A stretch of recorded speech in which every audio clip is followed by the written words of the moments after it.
Muslimin dan muslimat yang dirahmati Allah Subhanahu wa taala. Kalau kita buka dalam mana-mana kitab hadis, kita akan dapati bahawa hadis permulaan kebiasaannya akan dimulakan dengan berkaitan dengan niat. Antara hadis yang masyhur dalam bab ini ialah hadis innamal a'malu binniyat. Setiap perbuatan kita ni sebagai orang Muslim disebut oleh Rasulullah sallallahu alaihi wasallam, an-niyatu khairum minal amal. Niat itu lebih baik daripada amal. Tetapi apakah yang dimaksudkan oleh Rasulullah sallallahu alaihi wasallam kat situ? Yang Nabi sallallahu alaihi wasallam maksudkan ialah kalau amal kita bagus pun niat bukan kerana Allah, maka amalan kita tidak bagus. Saya ambil contoh tuan. Sekarang kita berada pada nisfu Syaban. Separuh daripada Syaban, fasa kedua, bukan fasa pertama dah ni. Fasa kedua. Dengan maksud kita dah hampir dengan Ramadan. Tuan-tuan, antara yang disebut oleh para ulama waktu ini ialah tempoh untuk kita belajar ubah niat kita. Dengan maksud betulkan niat kita. Kenapa? Tuan-tuan perasan tak? Sekarang kalau tuan-tuan pergi ke masjid, pergi ke surau untuk solat isyak, ramai tak orang? Orang tak ramai. Memang kalau ikut sekarang pun sebab MCO, kita pun tak dapat datang ramai. Tapi kalau dah tempoh sebelum PKP dululah, kita ambil sejarah 2020, 2019 dulu kan. Kalau 2019, 2018 dulu datangnya Ramadan dengan sebelum datangnya Ramadan, ada beza tak orang waktu solat isyak? Ada beza tak? Jemaah ramai tak? Ramai kan? Dan saya percaya setiap kali datangnya awal Ramadan, mesti masjid dan surau itu penuh. Awal Ramadan, saya sebutnya awal Ramadan. Betul Jadi yang datang tu tadi, adakah datang kerana Allah atau datang kerana Ramadan? Itu yang kita takut. Nampak tak? Amalannya bagus. Dia datang ke surau, tujuannya untuk solat berjamaah. Kemudian untuk solat tarawih. Baik. Datangnya awak pada hari ini ke surau, adakah kerana Ramadan ataupun memang kerana Allah Subhanahu taala? Atau kalau tak ada Ramadan ni memang tak datang lah. Itu persoalan dia. Sebab itulah Rasulullah sallallahu alaihi wasallam dia awal-awal lagi dah bagi tahu kepentingan ni niat. Supaya apa? Setiap yang kita buat itu, setiap yang kita aturkan pergerakan kita, setiap ibadah yang kita nak buat itu hanyalah kerana Allah, bukan kerana yang baik. Betul Hanyalah kerana Allah, bukan kerana yang baik. Sebab itulah Rasulullah sallallahu alaihi wasallam dah sebut innamal a'malu binniyat. Jadi setiap amalan itu berdasarkan kepada niat. Kalau baiklah niat kita, maka baiklah amalan kita. Betul Tetapi di sana ada sesuatu yang dibincangkan dalam Islam. Tuan-tuan, niat kita baik, tetamu datang, bagus tak kalau kita hidangkan sesuatu pada tetamu? Bagus kan? Niat kita baik. Tetamu datang, kita nak hidangkan sesuatu pada tetamu. Tetapi yang kita hidangkan itu arak. Tuan-tuan, niat dah baik dah. Kena layan tetamu ni. Sesiapa yang layan tetamu, pahala dia cukup besar. Falyukrim dhaifahu, muliakan tetamunya. Itu kata Rasulullah sallallahu alaihi wasallam. Kan, orang yang beriman dengan Allah dan hari akhirat, man kana yu'minu billahi wal yaumil akhir falyukrim dhaifahu, mesti dia muliakan tetamu dia. Kita ni nak muliakan tamu, angkat arak. Kita tak minum, tapi kita muliakan tetamu kita. Adakah itu sesuatu yang baik? Hatta kita angkat tu sekalipun untuk non-Muslim, adakah itu satu perkara yang baik? Pada kita haram, tapi kita galakkan sesuatu yang haram untuk orang bukan Muslim, kita sendiri yang akad, adakah itu sesuatu yang baik? Maka di sinilah ada perbincangan yang tuan kitab kita datangkan, iaitu niat yang baik itu tidak melepaskan kita daripada sesuatu yang haram.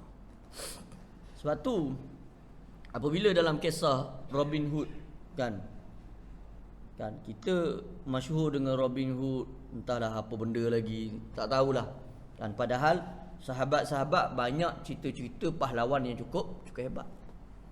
Orang tunjuk dalam TV Robin Hood ni kalau memanah tepat. Masya Allah, carilah para sahabat yang cukup hebat memanah. Sa'ad bin Waqqas antara pemanah yang cukup hebat tu kan. Pernah orang musyrik gelakkan Sa'ad bin Waqqas kerana menganggap apa yang diceritakan pada orang itu hanyalah dongeng. Siapalah hebat sangat boleh panah sampai tepat betul kan. Sekali bila Sa'ad panah dia memang tepat betul. Betul-betul kena atas dahi. Tertonggek dia jatuh tuan-tuan. Sehingga Rasulullah SAW sendiri pun ketawa pada waktu itu. Masya Allah. Itu menunjukkan hebatnya para sahabat Nabi SAW. Tapi bila cerita hebat pahlawan-pahlawan ni selalu kita kedepankan pada anak-anak kita ni, entah super power daripada mana, wallahualam. Tunjuk Robin Hood lah. Itu tak kira lagi yang mengarut entah apa lagi, Ultraman-nya kan. Sampai saya ketua ni lekat lagi kepala Ultraman tu kan. Saya percaya tuan-tuan pun masih boleh bayangkan apa itu Ultraman. Kuatnya dia punya apa kita nak bagi tahu kisah-kisah itu. Tapi berapa lama yang kita lekat dengan nama para syuhada? Itu masalah dia. Jadi kalau kita tengok dalam kisah Robin Hood lah, tak apalah bagi contoh dia juga, sebab tak ada para sahabat yang buat kerja macam ni. Bantu orang-orang, rompak orang kaya dengan niat yang baik supaya dapat membantu yang susah. Jadi persoalan yang Islam anjurkan pada kita, sebutkan pada kita, walaupun niat itu baik, tetapi untuk suatu yang haram tetap haram. Itu simple. Kalau kita merujuk kan dari sudut seseorang itu, kita mengambil contoh lah, kita ambil contoh kan, kita ambil contoh.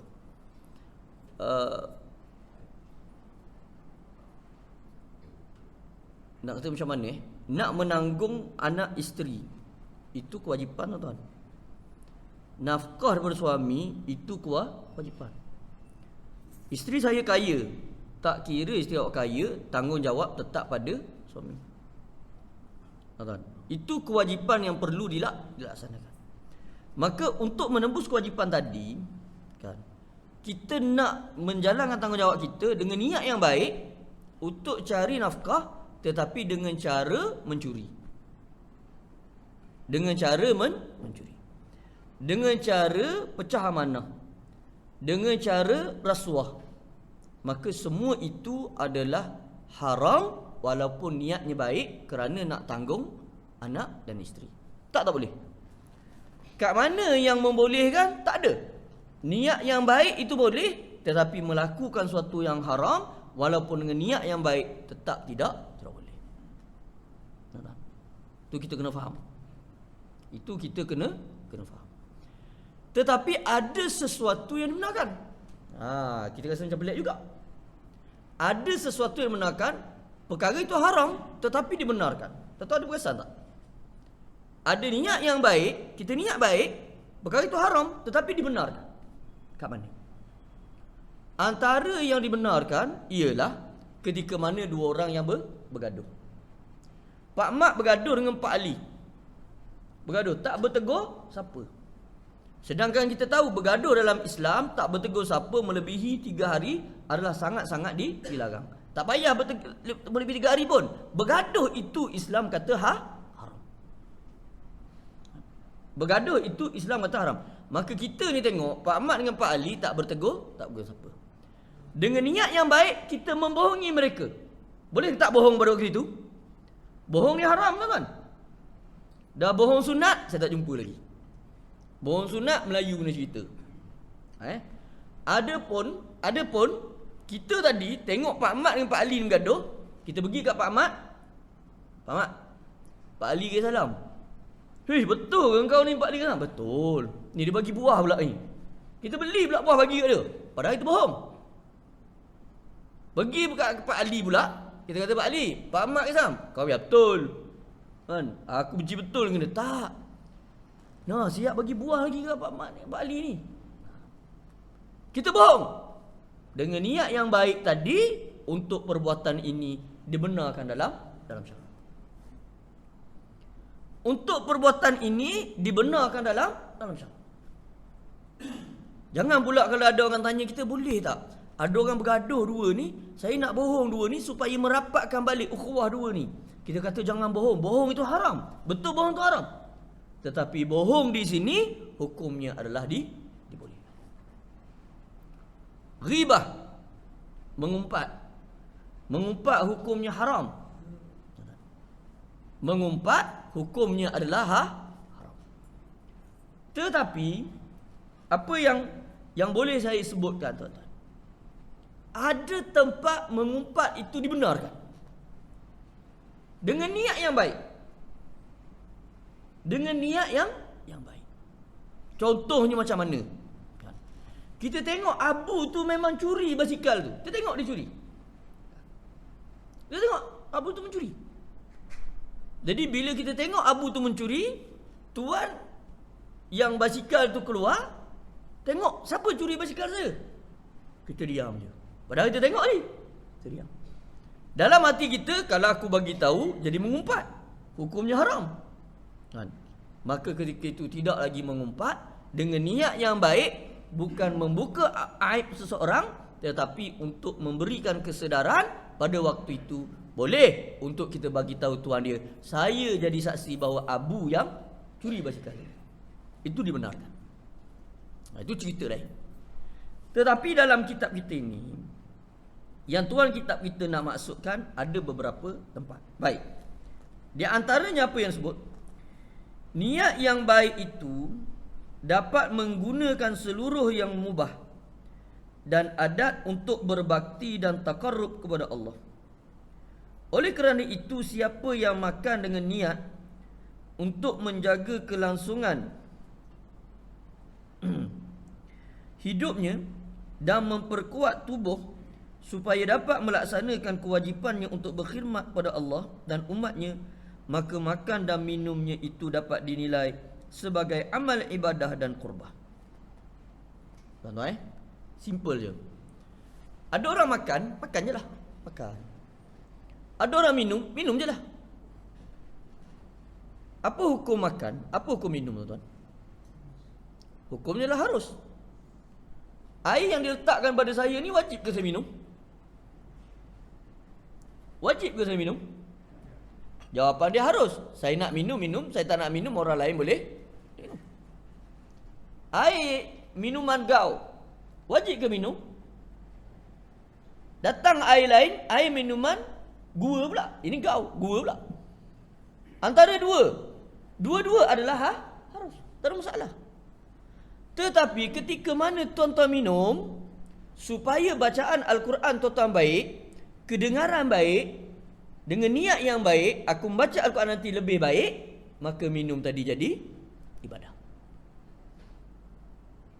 Maka minum tadi jadi ibadah.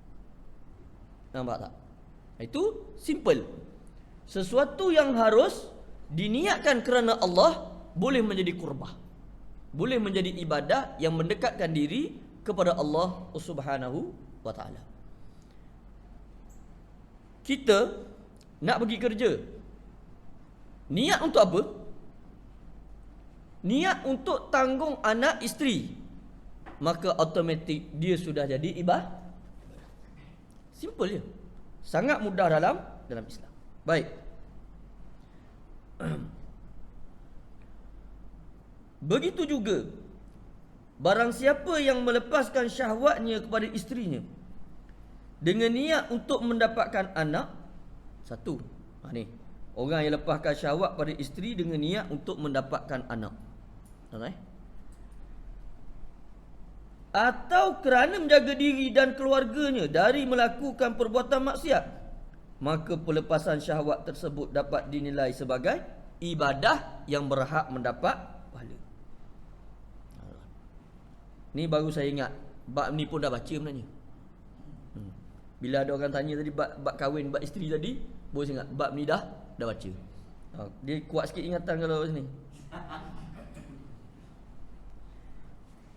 Jadi Allah Muhammad, apa yang boleh saya sebut? Indahnya Islam ini tuan-tuan. Sampai kan kita sebut apa bila seorang tu nak kahwin? Kita sebut bina masjid. Betul tak tuan? Seseorang yang nak berkahwin, kita kata bina nak menunjukkan benda tu begitu besar. Maka perkahwinan yang diniatkan kerana Allah, yang diniatkan untuk jaga diri daripada berlakunya maksiat, maka perkahwinan itu adalah satu ibadah. Tuan-tuan perasan tak? Biasa tak orang tua kita dulu? Kan? Jangan berkawan lama lah. Bertunang terus, kemudian tak lama kita nikah terus. Bahaya kahwin duduk lama-lama, bimbang berlaku yang lain. Kebimbangan tadi kerana takut berlakunya penzinaan, perkahwinan tadi menjadi ibadah. Nampak? Perkahwinan tadi menjadi ibadah. Saya itu kalau tuan-tuan tengok, pernah Rasulullah sallallahu alaihi wasallam, bila kamu melihat seseorang wanita yang lain yang mana mendatangkan syahwat pada kita, kan normal, itu normal. Orang lelaki tengok perempuan datang syahwat, itu normal. Tapi kalau lelaki tengok lelaki datang syahwat, tu masalah besar. Lain nampak awak hari ni, masalah besar. Kan? Tapi benda tu kan, ketika mana seorang lelaki tengok seorang perempuan, kata Rasulullah SAW, mendatangkan syahwat, maka apa kata Rasulullah SAW? Datangilah isteri kamu ketika itu. Datangilah isteri kamu, lepaskan syahwat kamu, nescaya itu juga dikira sebagai ibadah. Simple. Benda tu sangat-sangat simple. Jadi Allah dan Rasulnya telah memberikan sesuatu yang terbaik untuk kita. Telah berikan sesuatu yang terbaik untuk kita. Untuk dapat pahala, tuan-tuan. Untuk dapat pahala. Tuan-tuan, datangi isteri itu dengan niat untuk lepaskan syahwat kita supaya tak berlaku perzinaan, tak berlaku sesuatu yang di luar yang boleh melakukan maksiat. Kita pergi pada isteri kita pun dapat pahala. Pahala. Kalau tuan-tuan tengok, kan, untuk tuan, saya tak tahulah tuan-tuan kan, untuk bersama dengan isteri ni, kan, bagusnya Islam, bagus Islam, antara yang jarang orang buat ialah solat sunat jima'. Tuan-tuan pernah buat tak? Nak jima' solat dulu. Tak jadi dah kot. Nak jima' ada dalam kitab sebut solat sunat jima', tuan-tuan. Kenapa? Sebab bila kita solat, kita akan dianjurkan berwangi-wangian dahulu. Betul tak? Kita nak solat ni dianjurkan berwangi-wangian. Ambil wuduk dulu, bersihkan badan dulu, segarkan dulu. Kan? Pakai minyak wangi nak bertemu dengan Allah. Dengan wangian-wangian tadi, kita bersama dengan isteri. Tidakkah itu yang terbaik? Semburan kita ni, minyak wangi ni kerana nak bersama isteri, dapat pahala. Isteri sembur kerana nak bersama suami, dapat pahala. Tuan-tuan, kita nak bersama ni nak dapat anak, dapat pahala. Tapi masalah isteri dah cakap awal-awal, dah lah tu ingat saya kilang ke? Salah juga. Sedangkan Rasulullah sallallahu alaihi wasallam sebut, aku menyukai umat yang ramai. Wa inni mukatsirun bikumul umami. Itu sangat digemari oleh Rasulullah sallallahu alaihi wasallam. Baik. Apa lagi yang disebut oleh tuan kitab kita ini? Pada kemaluanmu itu ada sedekah. Para sahabat bertanya, kan, apakah kalau kita melepaskan syahwat juga mendapatkan pahala? Jawab Nabi, apakah kalau dia lepaskan pada yang haram dia juga akan beroleh dosa? Maka begitu juga halnya kalau dia lepaskan pada yang halal, dia pun akan beroleh pahala. Air mani kita, tuan-tuan, minta maaf air mani ni sebut biasa je sebab kita semua ada air mani. Air mani kita dilepaskan pada tempat yang haram, berdosa ke tidak? Jawapan dia berdosa.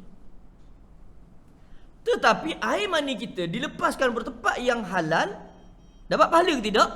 Dapat pahala. Simple lah, saya beri contoh. Minta maaf tuan-tuan. Kan? Dalam keadaan isteri haid, ini contoh lah, ini contoh. Kita tak tahan sangat. Ya, sebab soalan ni orang pernah tanya saya. Jadi dia kata boleh ke tidak untuk kita tidak melakukan perzinaan di luar, kita melepaskan syahwat kita dengan menggunakan tangan kita. Boleh ke tidak? Dia kata. Boleh tak tuan-tuan? Kan? Isteri haid nak datangi isteri tak boleh. Maka buat dengan cara sendiri. Orang panggil onani. Dalam bahasa Arab dipanggil istimna. Mengeluarkan mani. Menggunakan tangan sendiri. Maka hukumnya adalah haram. Kan? Dah kalau ada tangan sendiri haram, tangan orang lain boleh tak? Lagi tak boleh tak?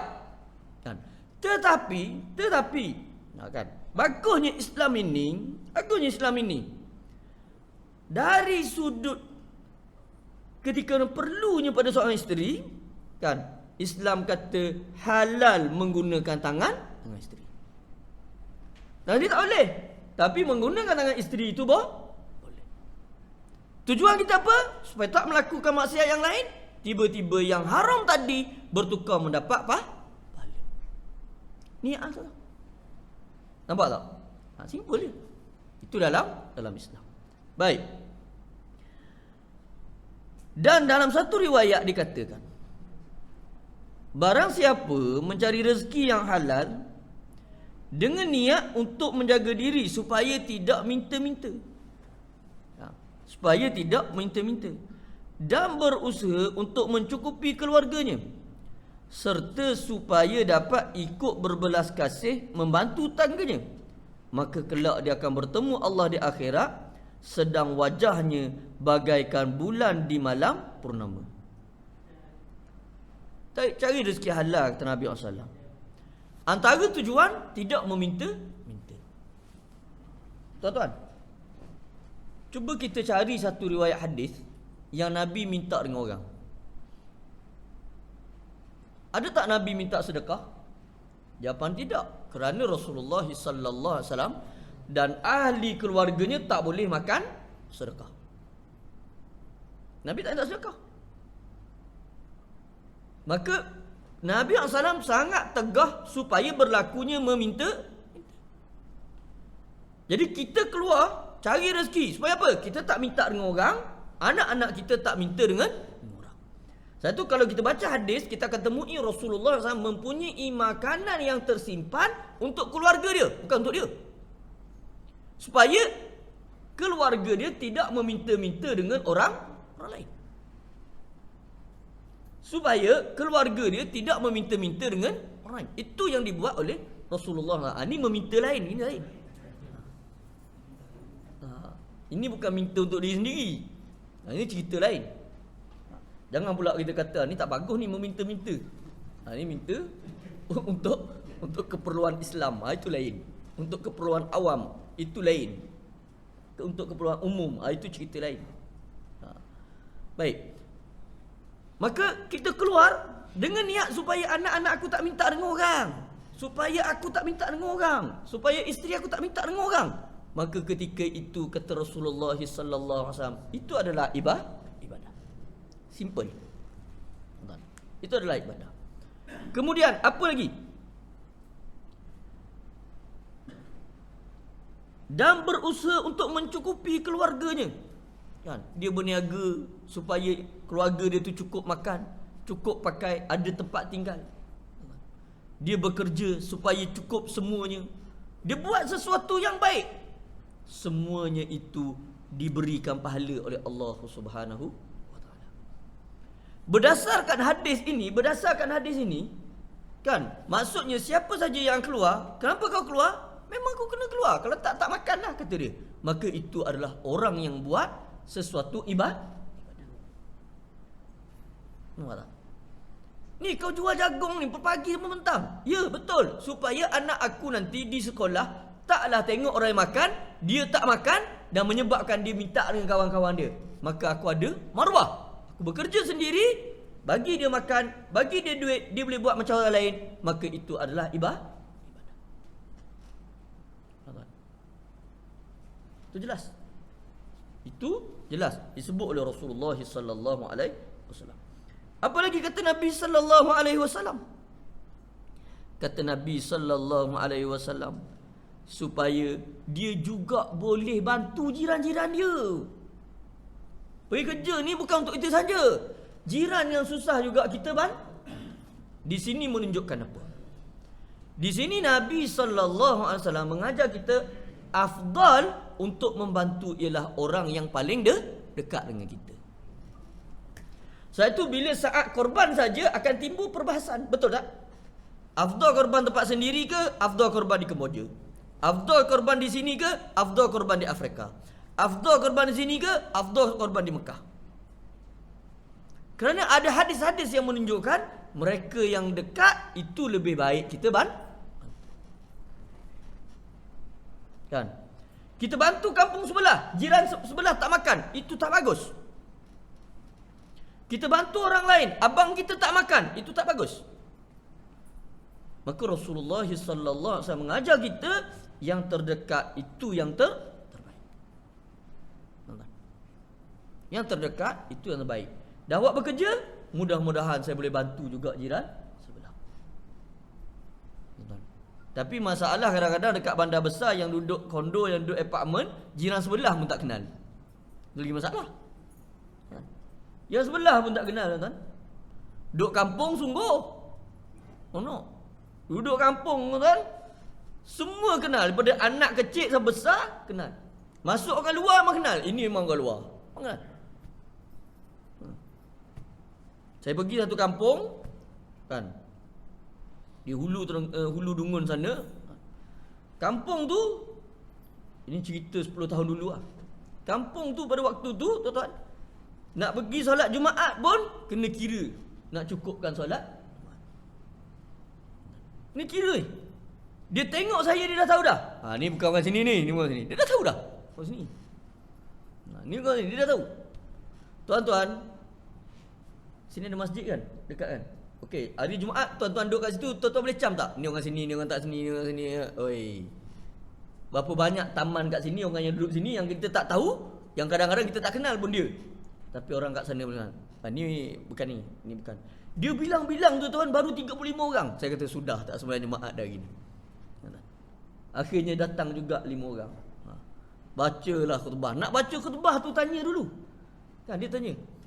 Saya nak tanya ni, ada yang boleh berkhutbah kata dia? Yang boleh baca khutbah? Allah, aku nak kat tangan pun susah hati. Kan? Alah pak cik tu sekarang pakai spek baca khutbah. Setiap kali baca, setiap kali itulah sangkut. Bila sangkut angkat spek dia. Bila angkat boleh baca pula. Masa pakai tak boleh baca. Pelik juga. Tak apa. Itu cerita orang kampung. Mereka kenal sama sendiri kata. Betul. Saya tanya, lepas tu saya sembang dia, dia cakap, siapa masuk ke kampung ni kita tahu yang mana orang kampung kita, yang mana bukan orang kampung. Tapi tujuannya apa? Ketika mana bekerja nak bantu jiran tetangga, maka itu besar pahalanya, dikira ibadah. Begitulah setiap perbuatan mubah. Mubah ni haruslah tuan-tuan yang dikerjakan oleh seorang mukmin, di dalamnya terdapat unsur niat yang dapat mengalihkan perbuatan tersebut kepada ibadah. Perbuatan tu harus. Tuan-tuan makan. Makan ni kenapa sampai 2 pinggang ni? Bukan kerana kambing, tak. Tapi saya kalau tak makan 2 pinggang, tak boleh tahajud malam ni. Memang kena 2 pinggang.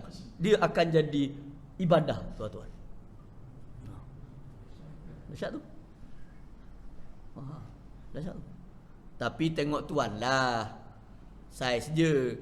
Kalau sampai menyandar kekenyangan yang tak bangun, itu bukan ibadah dah tu. Kan? Itu ceritanya dah tuan tu padan dengan tubuh dia. Betul lah. Kan? Adapun masalah haram tetap dinilai haram. Betapapun baik dan mulianya niat dan tujuannya itu, bagaimanapun baiknya rencana, selama dia itu tidak dibenarkan oleh Islam, maka selamanya yang haram tidak boleh dipakai alat untuk mencapai tujuan yang terpuji. Sebab Islam selamanya menginginkan tujuan yang suci. dan caranya pun harus suci juga. Syariat Islam tidak membenarkan prinsip apa yang disebut al-ghayah tubarrirul wasilah. Untuk mencapai suatu tujuan, cara apa pun dibenarkan. Islam tak benarkan begitu. Kan nak dapatkan sesuatu, buatlah macam mana pun, asal dapat. Tak boleh. Tak boleh. Tak boleh. Tidak boleh. Itu cara Islam. Kalau kata naiknya Islam ini dengan cara beri rasuah kat orang, orang akan undi kita, rasuah tadi tidak dibenarkan. Tuan-tuan, kalaulah Islam ini boleh menang dengan cara menipu, kita tipu yang tidak dibenarkan, bukan al-harbu khid'ah, itu cerita lain. Dengan cara yang membohongi, kita tawarkan manifesto yang lah kita jawab, oh ini bukan kitab suci, kan jenuh.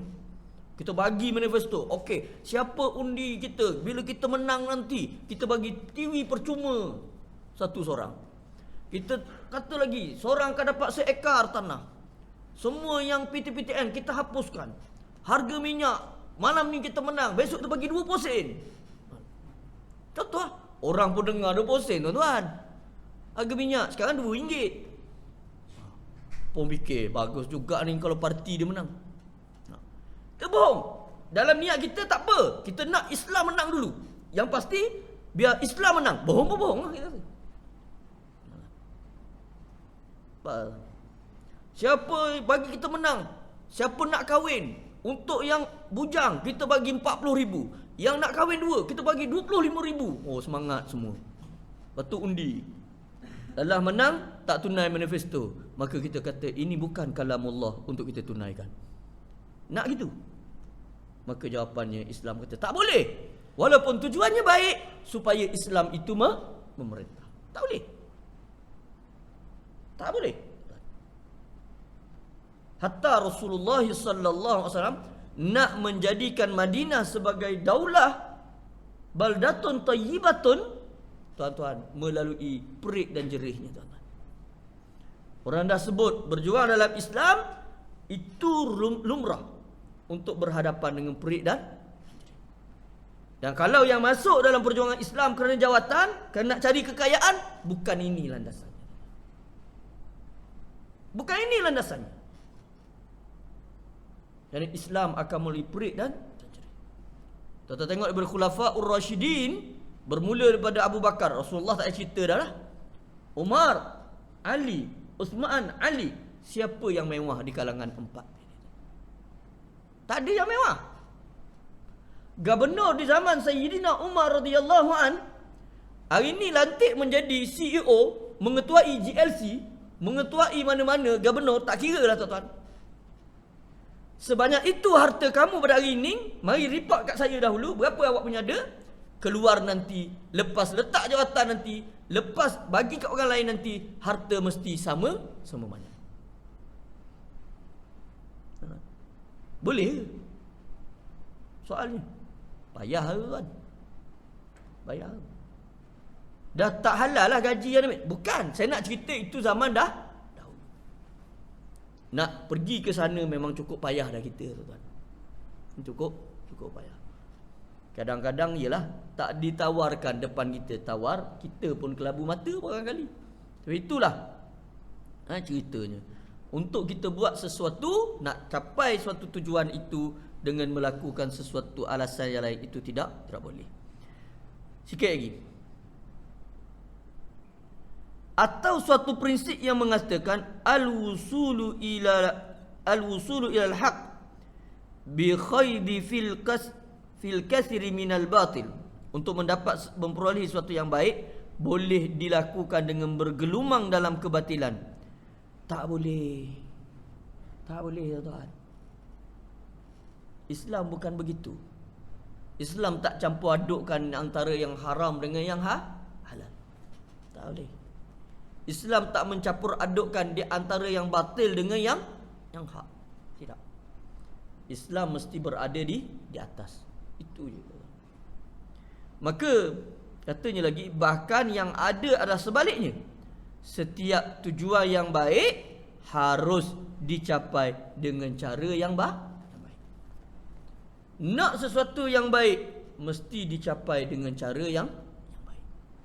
Tuan-tuan nak duit, buatlah dengan cara yang baik. Kita nak Islam menang, buatlah dengan cara yang baik. Itu saja, simple. Kerana sesuatu yang haram dengan niat yang baik tidak merubah hukum yang haram tadi. Tidak merubah. Kan? Jadi Allahumma salli ala Muhammad.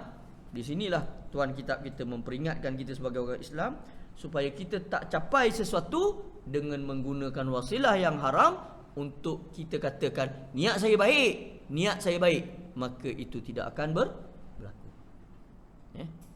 Itu tidak akan berlaku. Jadi kita akan sambung balik. Ini dah lewat tadi.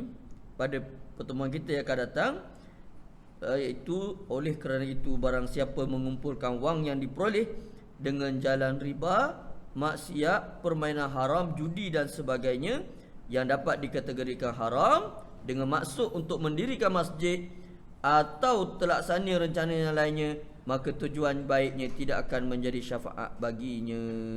Yang ini kita akan sebut balik insya-Allah pada pertemuan kita yang akan datang insya-Allah. Yang baik itu datang daripada Allah, yang buruk itu datang daripada diri saya sendiri. Aqulu qawli hadza wa astaghfirullahal azim wa li wa lakum. Wassalamu alaikum warahmatullahi wabarakatuh.